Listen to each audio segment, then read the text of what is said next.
it looks like Qatar have turned their interest well and truly to Old Trafford and Manchester United. This video is being brought to you with thanks to Surfshark.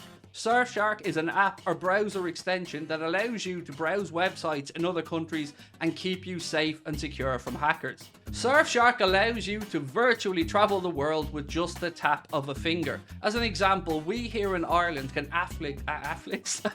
What is Afflix? We here in Ireland can watch other countries' Netflix libraries, unlock UK services such as BBC iPlayer, and of course that all-important Spanish DAZN account for football. Surfshark keeps you safe and secure by covering up everything that you do online. When your device connects to the internet, all this information is, in a way, blurred out. This is particularly effective when you're out and about on public Wi-Fi, maybe you're in college or at a cafe. It keeps your information safe and secure from hackers. With a Surfshark, just ask Surfshark. Just here, have a Surfshark. Johnny?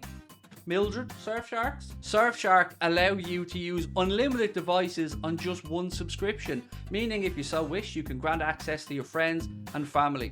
On top of that, Surfshark offer a 30-day money-back guarantee. If you don't like it, they refund you. It is that simple. Our sign-up offer gives you a whopping 83% off. That's right, I did say 83% off and 3 months additional free. Simply scan the QR code on your screen right now or use the link in the description, putting in the code Anfield Agenda at checkout. Now, the Glazers and the banks that they put in charge of drumming up interest, the soft cut-off point for bids for Manchester United seems to be tomorrow. Now, look, I say soft because there's no firm date of it has to be by this date. It's been mentioned as a soft date. But Qatar have certainly made it be known that they're very, very interested and they want to get this done. I think the Emir of Qatar is believed to be a Manchester United fan and stuff like that. But remember our friend Qatari from Twitter, who was one of the people speaking about, would you like Qatari ownership of Liverpool and stuff like that? Well, he tweeted today, and this is Google Translate changed it because obviously I don't speak Arabic, but the rough translation of it is, after the intransigence of Liverpool's owners and their refusal to give up a percentage exceeding 49%, meaning a controlling stake in the club. If you're 51%, obviously you're in control, you've got more shares. The compass changed completely for Manchester United. Very simple steps to announce the acquisition of Manchester United. I feel like there's a dig in there, right? Obviously there's a dig towards FSG, if this is true, because FSG, according to Qatari, wouldn't sell more than 49% of the club. Now, here's where I have a problem with that. In any of these fucking press releases, was it ever said once that the club isn't up for sale fully? We heard that they could seek investment. That was there. But nobody ever said once that nobody couldn't buy the whole club. This gentleman here at Qatari doesn't say that they weren't willing to pay the money. He doesn't say that FSG's number was too high. He says quite simply they were unwilling to negotiate beyond 49%. Now, look, ultimately, FSG own the football club and they can do whatever they please. But that's not the briefing that was put out there. That's not what we were all led to believe. It's almost like this is more bullshit and spin that got them through the January transfer window without signing a midfielder. Now, I'm going to move on from more stuff that's going to come today. Because Martin Broughton, remember Martin Broughton, former Liverpool chairman, former Chelsea chairman as well, I believe, and was involved in a consortium that eventually lost out to Todd Bowley in trying to acquire Chelsea. Well, he was speaking about the situation. He said, I spoke to Tom Werner and asked him, were they seeking to sell? Were they seeking investment? And what was the objective? He said, there isn't one. We're testing the water. If there is an offer that is very high figure, we'd be daft not to look at it. Now, that's not what Qatari just said, though. Qatari just said that 49% was the ceiling of which FSG were willing to sell. So somebody here is telling porkies. Either Qatari is telling porkies, or Tom Werner has just lied to Martin Broughton. One or the other, this doesn't fit. Then he goes on to say, if there is an investor that wants to come, we'd certainly be willing to look at that, and we couldn't at all be surprised if we didn't get either, and we continue to hold it. We're comfortable with that too. Well, of course you're fucking comfortable with it because the value of the club continues to go up. You know who is comfortable with it? Me, my chat, the fans inside Anfield, the manager, the rest of the squad who look like they're staring down the barrel of not getting Champions League football because of this chronic lack of investment in midfield. The feelers are already starting to come out to say the money mightn't be there if we don't get Champions League football to build the squad in the summer. Fuck you. You don't get to say that. You don't get to brief that after not giving Jurgen Klopp the tools to get you into the top four. So he went on to say, this is Martin Broughton speaking, they've been here 13 years now and they saw the Chelsea deal and they certainly realised that prices may be higher than they had in their mind.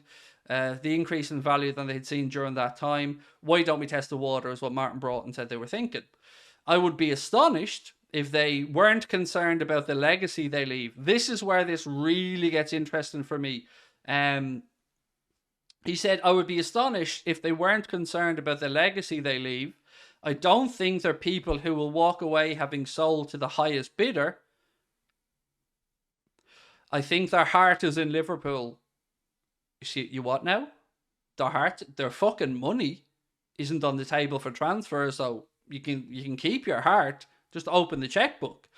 But this is the part that really, really, really, really riled me. And let me see if you interpret it differently to me or the same way.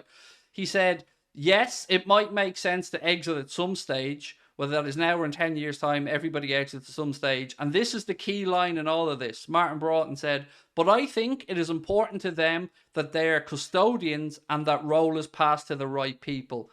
Now, this is where I'm going with this, trying to tie it all together. Reading what Qatari has written, taking into account what Martin Broughton has said, I feel like, and this is just me, I'm not saying this is a fact, but this is my opinion, I get a little bit of a we're not selling to you kind of vibe going from this. A little bit of arrogance, perhaps. A little bit of, yeah, we might sell the club, but not to you.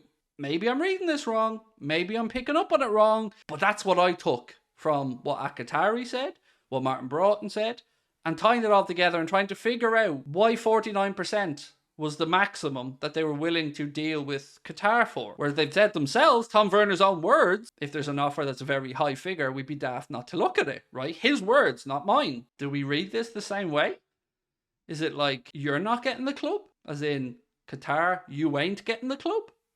I don't know, maybe I'm reading this wrong, but that's how I perceive that to be. Edward said, pissing myself laughing here. The heart's in Liverpool. If so, where's the money, John? Yeah, exactly. The heart's in Liverpool.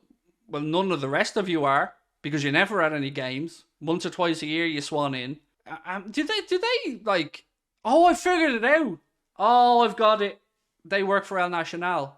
I've got it. Because they also come up with some bullshit that they just pull words out of a hat and throw names and transfers that stick. So I got it. That must be what this is all about, right? I'm so fucking angry.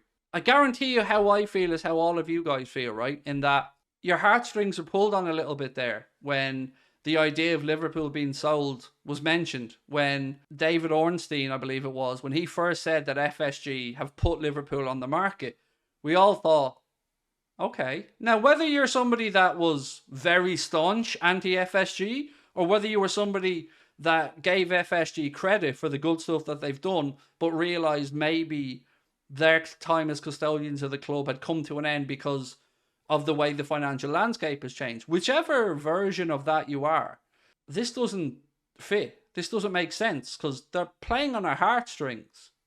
We're considering, oh, maybe we're going to get these players. Maybe we're going to be able to compete. Maybe we're going to sell to somebody who's actually going to come in and be willing to throw money at a problem sometimes. Because FSG, they've definitely done good stuff, but they're miserly. Whatever way we dress this up, they're miserly.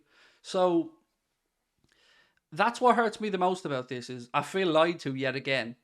And this time it's emotional because a lot of us thought we were finally maybe rid of the fuckers, but nope, apparently not.